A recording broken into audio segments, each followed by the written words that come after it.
Hi everyone, this is Michael O'Brien. I wanted to thank you so much for purchasing How to Magish, the beginner's guide to becoming a professional magician. If you're listening to this audiobook, I really appreciate you guys taking the time to not only support my work, but to also improve yourself.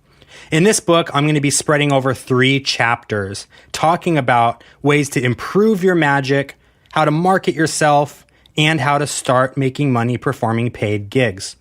In part 1, you're going to learn how to discover yourself, improve your performance, motivate your magic, learn how to script your magic, practice your magic properly, how to deal with hecklers, and the importance of theming your magic. In part 2, we're going to go ahead and take a look at different marketing techniques, like how to create a personal website, social media marketing, how to use classified ads, additional advertising like making cold calls and sending emails, and how to provide excellent customer service.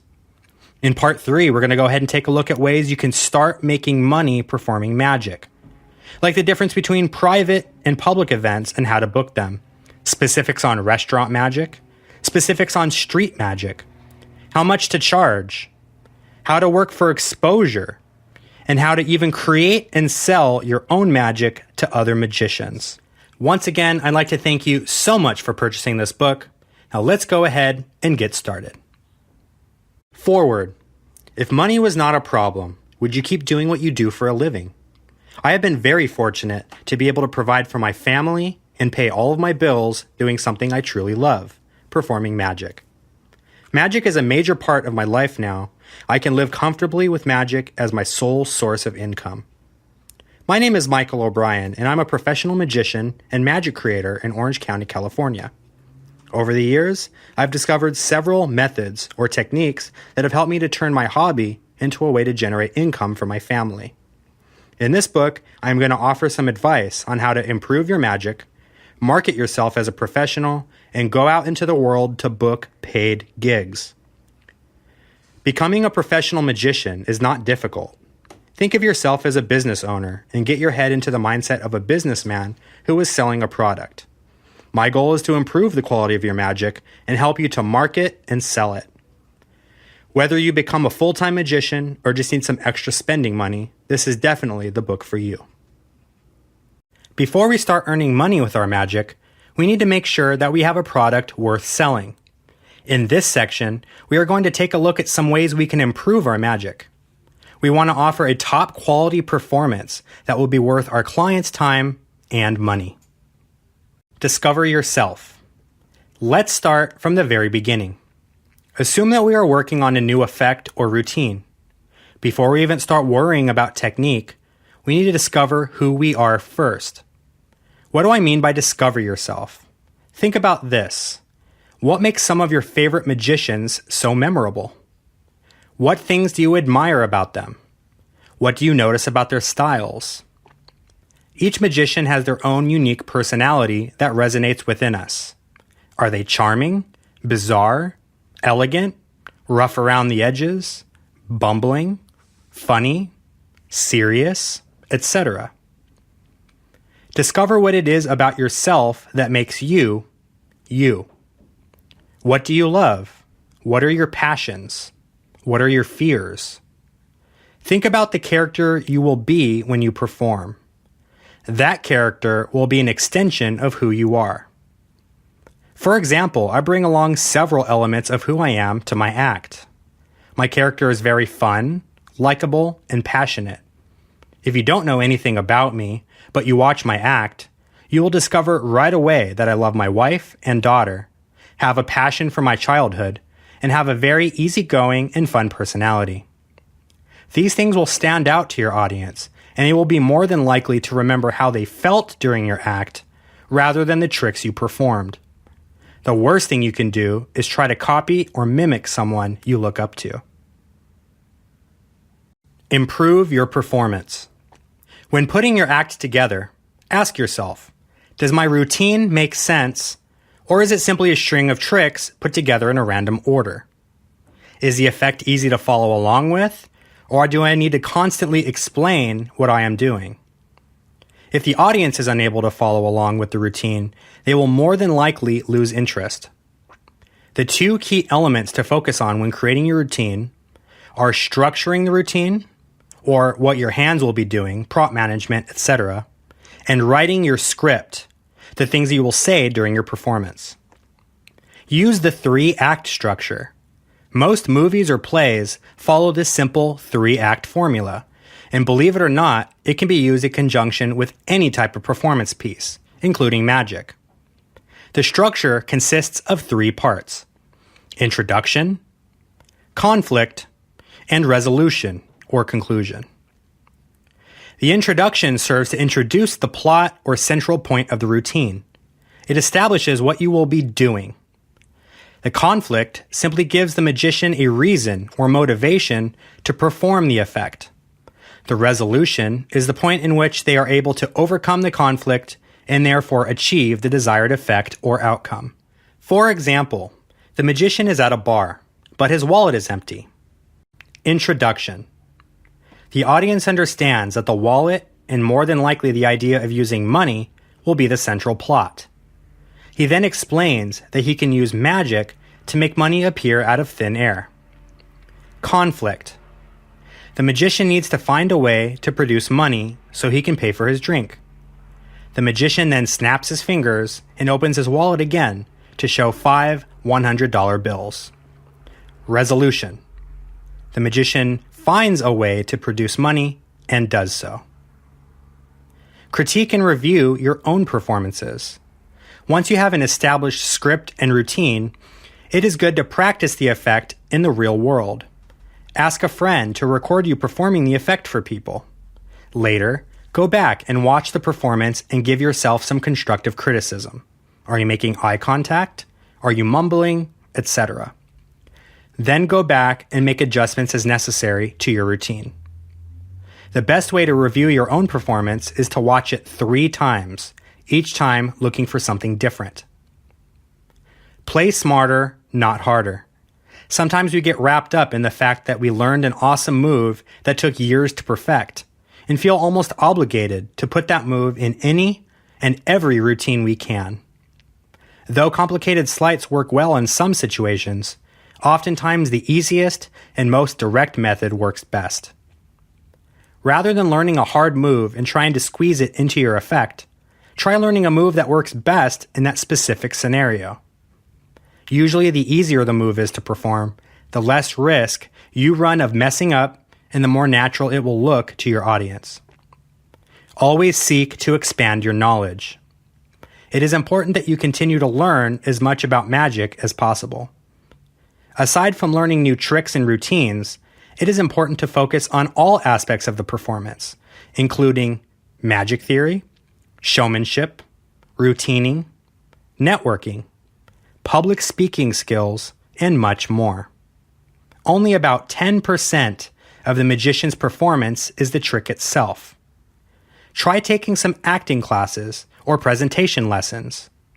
There are plenty of free videos and literature on how to become a better speaker and improve your acting skills. It is important to remember that performing a magic trick is a very small part of the whole experience. Proper execution during performance will determine the different types of reactions you will get. Was what they just witnessed cool, or was it impossible? You may also network with other magicians. This is perhaps the best way to expand your knowledge. There are several ways to meet fellow magicians. Perhaps join your local magic club, such as IBM or SAM, or stop by the local magic shop. The internet is a wealth of information as well. We have forums, for example, themagiccafe.com, Skype, Facebook, etc. Get some constructive feedback on your routines and see what works best for you. Sometimes a fellow magi will have an idea that you never thought of before. Motivate your magic. When it comes to magic, it is all about asking your audience to suspend their disbelief just long enough to enjoy these impossible miracles that they have witnessed right before their eyes. Sometimes there are certain things that make people think, wait, that doesn't make sense. This can totally take people out of the moment and really hurt your magic. Motivating your magic will help you to navigate around any roadblocks and bring your performance to its full potential. What do I mean when I say motivate your magic? Do I mean you need to sit your magic down and have a heart-to-heart with it? Well, not exactly. The term motivation simply means to have a reason behind doing something. This can refer to the things you say, the way you use your hands or body, or even the props you are using. Have you ever been taken out of a movie because one of the characters did something that didn't make sense? In magic, it is the same thing. There are thousands of ways you can help motivate your magic. However, in this section, we will focus on a few common examples to help give you an idea of what to look for. Number 1, pattern and script writing. When it comes to motivating your moves, props, or magic in general, you really need to understand how that piece of magic fits into the routine.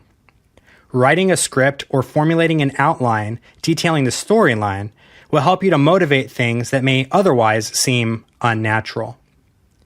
If I am talking about how magicians can use magic to make money, some props to consider would be a wallet, a pen, bills, coins, or a small purse. These items all make sense to be used in the routine. How you use these items in the routine will determine how well the audience will receive the performance. For example, if I were to remove a coin purse from my pocket, place it onto the table, then produce a coin, it would make sense to use the purse somehow. Whether it be place the coin inside it, make the coin vanish and appear in the purse, etc. If I ignore the fact that there is a purse on the table, eventually someone is going to be like, "What's with the purse?" If it has no relevance to the story or plot, it will automatically become a fishy prop that puts up a red flag. Number 2, using props and gimmicks. Sometimes it is necessary to introduce a prop or gimmick into the routine to make certain effects possible. Though adding props can help the routine along, it can also hurt the routine if not used properly. Props and gimmicks are typically added to a routine to help cover a move or replace a sleight. If used properly, they can mean the difference between creating a trick and a miracle. Here are some tips on how you can get the most out of your props and gimmicks without hurting the routine. Use a magic wand. A wand can be in the form of a pen, pencil, straw, or even a Sharpie. Using a wand will help do 2 things for you. Conceal an object in the hand and help motivate the false transfer. The false transfer in itself is an unnatural move. However, you can motivate this move by giving yourself a reason why you place the ball into the other hand. For example, to pick up the wand to make it vanish. Holding the wand using the hand concealing the ball will also make the hand look more natural and to help hide the ball. Use props that work well with one another. Along with using a wand, if you are performing a chop cup routine using borrowed, crumple-up pieces of paper and an old coffee can, it would make sense to use a wand that goes along with this theme. Pulling out a shiny chrome wand that looks really expensive would not make much sense in this situation. A stir straw would make a better wand because it goes along more organically, or naturally, with the other props involved. Avoid overusing props or gimmicks. Do your best to only use props when it is necessary. If the prop does not move the plot forward or assist the magician in executing a sleight, then try to avoid using it. For example, if using a wand is not necessary, then simply do not use it. Make sure the prop or gimmick is relevant to the plot. Perhaps the biggest misuse of a prop or gimmick is using it at the wrong time or when it does not serve the plot in any way. For example, let's assume you needed to add a card concealed in the card case to the deck. The easiest way to do this is simply to place the deck in the case and then remove it again. However, if in performance you simply placed the deck in the case, then removed it again, it would look really strange. A good way to motivate this would be to place the cards in the case to quote-unquote sleight of hand proof them so that the magician cannot manipulate the cards in any way. Perform the magic move, then take the cards out to reveal the desired outcome. Simply by forming the plot around the card case, I was able to make an unnatural move appear more natural. Number 3, motivating moves. How do we motivate moves? In this segment, I will focus on one of the most common ones, the double lift. There are perhaps more double lift techniques out there than stars in the universe, each with its own unique theory behind it. In order to keep this as short as possible, we will focus on 2 things: using the right technique and motivating the turnover. How do I know which technique is the right technique? Though there is no real right or wrong answer to this question, the biggest thing that gives away your double lift is how different it looks to the way you normally turn over cards. It will stand out and draw a red flag if it looks different from the way you have been turning over cards before. The best way to perform your double lift is to make sure it looks as close as possible to your single lift or your normal turnover. There are 2 ways to achieve this. Find the double lift that most closely resembles the way you turn over a single card, or start turning over single cards the way you turn over your double lift. How can I motivate the turnover? The most awkward part of any double lift is the point in which you need to place the 2 cards back onto the deck, only then to immediately grab one of them off the deck and place it onto the table. That extra pause is necessary to perform the move, but can look unnatural to people. Ask a friend who does not perform magic to take a card off the top of the deck, show it to you, then place it onto the table. You will notice they probably will never come back near the deck a second time. Obviously, this movement is necessary to execute the sleight, so how can we make it look less suspicious? The best way I have found to motivate placing the card on top of the deck again is to create a pause, or a momentary interruption, between the point which the double lift is turned face down and the single card is placed onto the table. This pause only needs to last a second, but it can help give you a real reason behind why you took 2 steps instead of 1. Simply ask the spectator to hold out their hand as you gesture with yours, giving an excuse as to why you paused, to show them what to do with your empty hand. Or you could pause to clean off the space on the table. You want to place the card down. Move a cup out of the way, move a card case out of the way, etc. Script your magic. Number 1, brainstorm ideas. What are some things that you think would make for an interesting presentation? Try to come up with some different themes or ideas that you think would showcase your personality.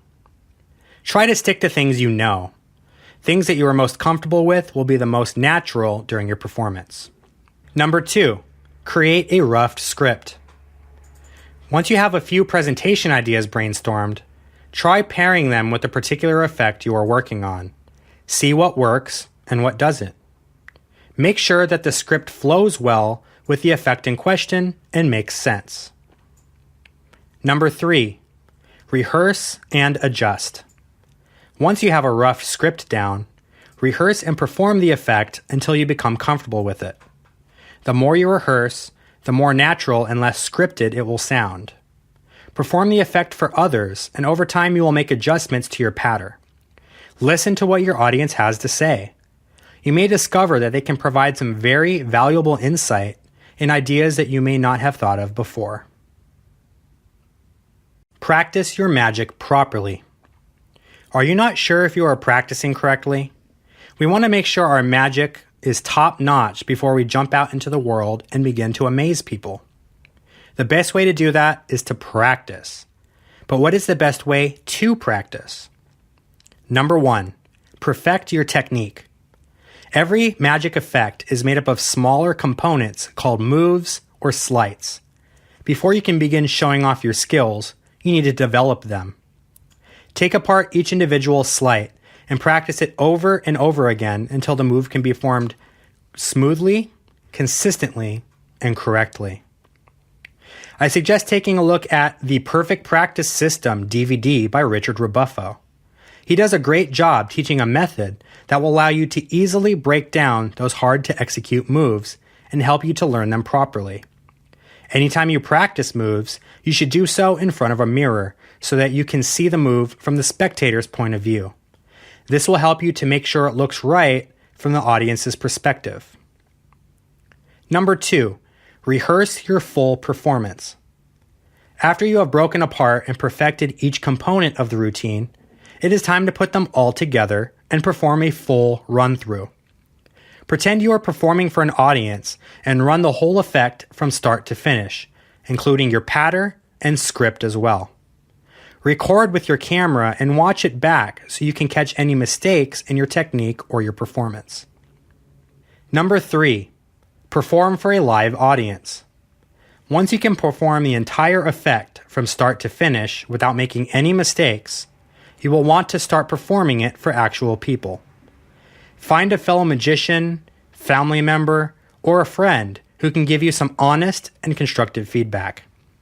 It is important to perform for real people because you will learn what truly works and what does not. You can perfect your angles and improve upon your patter. You will find that over time your performance will seem less scripted and more organic. The effect itself will also evolve to fit your style more, and you will become more confident. Do not stress out about getting caught. The more you practice and perform, the less likely you risk messing up and accidentally exposing the effect. Dealing with hecklers. How many times have you had to stop a performance in its tracks because someone decided to call you out on your double lift? Or maybe they kept asking to examine your props every 30 seconds. Sometimes, no matter how solid your performance is, you may get stopped by a heckler. Dealing with hecklers can sometimes be the worst part of any entertainer's performance, whether you're a comedian, magician, musician, etc. Hecklers can steal a show and stop it in its tracks, unless you know how to control them. Hecklers come in several different types. However, in this section, we will be focusing on 3 of the most common ones: the show stealer, the skeptic, and the curious one. The show stealer tends to want to completely ruin the magician's show in an attempt to make themselves look good. We don't like being fooled. However, some of us would rather ruin it for everyone else so that we do not look stupid in front of our family or friends. These are usually the worst kinds of hecklers because their sole purpose for existing is to completely destroy your show. The skeptic tends to be one to stop you every couple of seconds. Is that really my card? Can I see the deck? Can I shuffle it first? The skeptic usually does not believe magic is real and will try to get you to perform an effect under impossible conditions. The skeptic is not as bad as the show stealer because usually they will allow you to continue your set. However, they will call you out on everything they see, or at least think they see. Sometimes heckling is not intentional. Many times you'll ask a spectator to place a card into the deck, and they will naturally look at it first. They did not mean to ruin your trick, but their curiosity caused them to accidentally expose an effect or prevent the climax. The curious one is usually the easiest type of heckler to deal with because they usually genuinely want you to succeed. They just happen to accidentally ruin the show by not following directions or being genuinely curious about something. A bit of audience management will usually help take care of them. So now the moment you've all been waiting for. How to deal with these numbskulls. The honest truth is every situation and heckler is different. Think of heckling as a spectrum rather than a hard line. Some things work better than others, but I will give you some tools to combat hecklers in different situations and environments. Number 1, do not create hecklers. What? You mean magicians can actually create hecklers? Yes. I have seen this all too often where a magician is really rude or challenging to a spectator, then gets angry when the spectator ruins the effect. Rather than challenging them, bring them along on the journey with you. I tend to have a very kind, polite character when performing and have this very non-confrontational approach to my magic. I invite my audience to come along on this magical journey with me, rather than to show off my skill or challenge them to a game of, I bet you can't figure this out. Number 2, ignore them. Sometimes hecklers will yell something out to try to get you to mess up. Do not allow them to take away the attention and just keep on keeping on. They may get the hint that you are not amused and no one cares about what they have to say. This usually works well with a nice, stern look. If they are a skeptic, usually they will get the hint that they need to chill out and will stop. Show stealers, however, typically will not stop. So how should we deal with this issue? Number 3, get the heckler directly involved. 99.9% of the time, a show stealer literally just wants attention. Get them on your team and give them the spotlight for an effect. Let them shuffle the cards or pick one out. Let them do the magic. Honestly, this approach will usually work, and they even end up loving your magic at the end, sometimes even more than the others did. Number 4, politely ask them to stop. Sometimes a heckler will not get your subtle hints and need to be told like a 5-year-old to stop. Be very polite and professional when you do this. For example, "Sir, the people are trying to enjoy the show. Can I please ask you to stop? If you like, I'll be happy to show you some more after the set is over, and you can ask as many questions as you like." This usually works out if they just don't get the hint, because now they look like a jerk for ruining the show. Number 5, threaten to end the show and stop performing. If you have asked them to stop a couple of times already, explain that you will have to end your show. Apologize to the rest of the audience and tell them that once the heckler leaves, you will be happy to continue on. This will create an us versus them situation, and the audience will quickly turn on the heckler. The heckler will be so embarrassed that they will have to leave. If they are not embarrassed, they will leave anyway because the show is over. Continue the show once the heckler has gone. Number 6, destroy them at their own game. I personally do not ever do this, especially at a paid gig. But if you are quick-witted and clever, you may be able to make them look really stupid by one-upping them at every step. They make a stupid comment, you one-up them with one. They try to ruin your trick, you do a better one.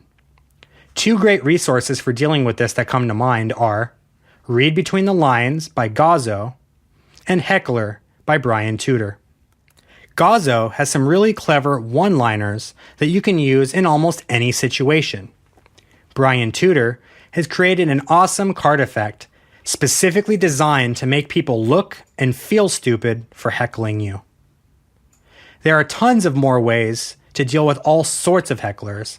However, I hope this gives you an idea on how to handle the different types of situations out there. Do not be discouraged, because even the best of the best have to deal with people who have nothing better to do than to ruin your performance. Theming your magic. Has your magic not been getting the "oh my god" reactions that you've been hoping for? Believe it or not, there is a time when simply relying on visual tricks won't completely sell your audience on how amazing it is. The one missing component is giving your magic a bit of personality. One of the most important components of magic, coincidentally, is also one of the most overlooked when it comes to magicians putting together their act. I am speaking, of course, about theming. What does this mean exactly? Well, the simple answer is giving your act a reason for people to care about it. This can mean telling a story, or using an emotional hook, nostalgia, and more. Number 1, give your magic an engaging story. One of the biggest problems with a lot of magic performances is the fact that they do not have a story. Your patter should not just explain what you are doing. For example, I will take your card and place it into the middle, I wiggle my fingers, and now it's on top. This type of patter can get pretty boring after a while. It would be better not to say anything than to narrate what you are doing over an effect. Let's use the above example again, but this time give it a story or purpose. Believe it or not, most magicians actually make the best card cheats. The reason is simple. They can find your card in the deck, turn it invisible, pull it out of the deck, and place it on top without you even seeing it. Do you believe me? Watch. I'll prove it. You can then mime pulling out an invisible card and place it on top. The mechanics are identical, and the trick is technically the same. However, the audience is more invested because you've made it more fun with the bit about the invisible card and how magicians cheat. This is an example of how adding a story or motivation to your magic can make it more interesting. Number 2, always make the more interesting choice. This seems like an obvious statement. However, many magicians fail to seize the opportunity to do something creative with their props. For example, I have been performing card to pocket for years. The routine is visual and gets some pretty decent reactions. The card even ends up folded inside of a peppermint tin at the end. I decided to do something a bit different with the props to make the effect more appealing to children. All I did was these 3 things. Swap out the deck of playing cards for Pokemon cards, swap out the mint tin for a Pokeball, and give the effect an engaging story. The effect now became very interesting and fun for children, but also added nostalgia and an emotional connection for young adults. Every time I take out the Pokemon cards, at least one person in the audience gets super excited and yells, "Oh my god, Pokemon cards!" This is now the most requested piece of magic in my set, and I didn't have to change the handling of the effect at all. From a technical standpoint, the effect is almost identical.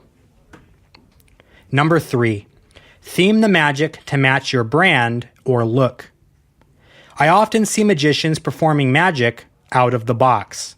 This can refer to both the performance and the props themselves. If you are going to perform the cups and balls, choose a set of cups and balls that make sense with your overall theme. For example, I dress like a 1920s newsboy. My cups are old-looking copper cups with small little baseballs. One of my good friend's character is a magical explorer type character, so his cups are brass with beautiful Egyptian-looking designs on them. If you are a child's performer, you can use bright, colorful cups and toy balls. It would look really strange if I were to perform at a corporate event using plastic toy cups I clearly bought from a joke shop. Make the more interesting choice and choose something that would add more value to your performance. I even encourage you to build your own props when possible. It may serve to add more personality to your magic. It is extremely important to add an emotional hook to your performance. The more invested your audience is, the stronger your magic will become. I have seen magicians completely thrill an audience with just a simple double lift because their story and theme was there and the performance itself was very powerful. In conclusion, sadly, we have reached the end of How to Magish, the beginner's guide to becoming a professional magician. I truly hope that you've learned a thing or two from reading this. If you ever have any questions, comments, or suggestions, please feel free to email me at o'brienmagic@gmail.com. I will be sure to answer your questions as soon as possible.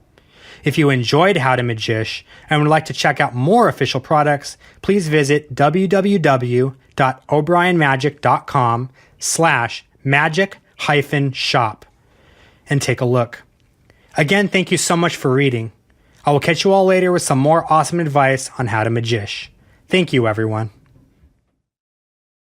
This has been a 1000 out of 10 production, recorded by Buck Bowen at the Sweatbox in Long Beach, California.